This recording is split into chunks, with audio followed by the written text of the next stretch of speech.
Introducing the ORIS Big Crown Pro Pilot GMT 57th RENO Air Races Limited Edition in a beautiful PVD gray. It gives it that titanium look, and you can see, like all the Big Crowns, it has that beautiful fluting on that bezel, which continues on the bottom of that case back and of course on that crown. This one is a Big Crown, and it has a Big Crown at 7.6 millimeters. Easy to grip and operate with that fluting. It is a screw down crown, ultra smooth and buttery, 100 meters of water resistance. And if you're a pilot, you don't really care about water resistance, because if you're in the water, you have bigger problems. And let's do the measurements real quick. This one, I got 41 millimeters even, excellent size, and a thickness of 12.6. A little bit of that height is due to that double domed sapphire crystal with anti-reflective coating. All right, it does a pretty good job. And we do have a long reach at 49.1 lug to lug.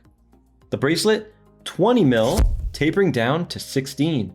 And of course, it's a strap textile, or it looks almost like a sailcloth. Now the clasp is that airliner seatbelt style clasp that's unique to ORIS. Says lift, just like your seatbelt does on the airplane. And you lift, and it's a fully milled clasp, PVD coated as well. And the strap gets tucked in underneath, so it's easy to adjust. You just flip it down and adjust the size. All right, and then lock it back into place. And you can see it won't close. No matter how hard you push, you gotta let it sit flush and then lock it with that lift flap. So a little bit strange, but that's the design. Airplane themed, so it makes sense. It's a little thick. The strap is lined with leather on the inside. You can see it there in blue, so nice color choice. And I'll take the sticker off with a macro, and you can see that beautiful engraved case back with the airplanes racing around that pylon. This one is number 219 out of 1,000 units. For a company like ORIS, they have tons of reach and fans. I think 1,000 units is a great number for a limited edition. Now the dial and hands, ORIS really nailed this one. The symmetry is beautiful, and even the date complication, they modified the Sellita movement. You can see the marker, it spins around. So the date is printed all 31 days, and there's a tiny blue triangle. It's very difficult to see. I like the idea, and I like the symmetry. There is a splash of blue on the word GMT and the GMT hand, which is shaped like a jet fighter plane. Beautiful. And also blue on the tip of that second hand. So well done. If they added blue stitching, then it would be even better, but maybe that's overkill. The hands are bold and easily read at a glance, perfect for a pilot's watch. Excellent legibility here.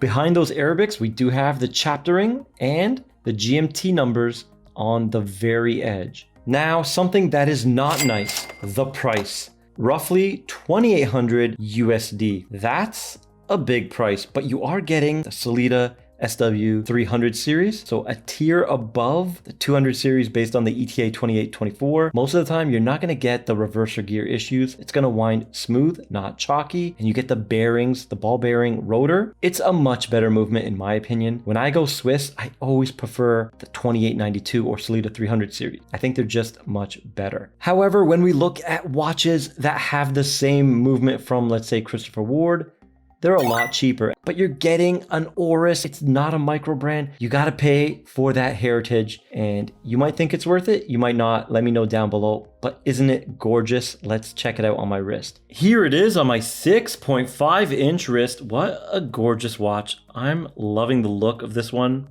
Definitely a big fan of pilot's watches. And this stealthed out gray PVD just looks fantastic. You can see that nice 12.6 height. Wears ultra thin. And the lug to lug is a little bit long at 49, but it's doable for a 6.5 inch wrist. Yeah, this thing looks beautiful. Well done. Okay, we're gonna do the weight. 100 grams even. Nice and light, gonna be comfortable for all day wear. Let's check her out on the Timegrapher. This one is a 28.8 VPH, beautiful medium beat. And because it's the Sellita 300 series, it's a natural born chronometer. And look at that. +2, +3, +4, 0.1 milliseconds in beat air, and a powerful 300 amplitude. All right, +4. Let's do 12 down. Okay, let's do 12 down to get positional accuracy, how it's gonna wear on your wrist.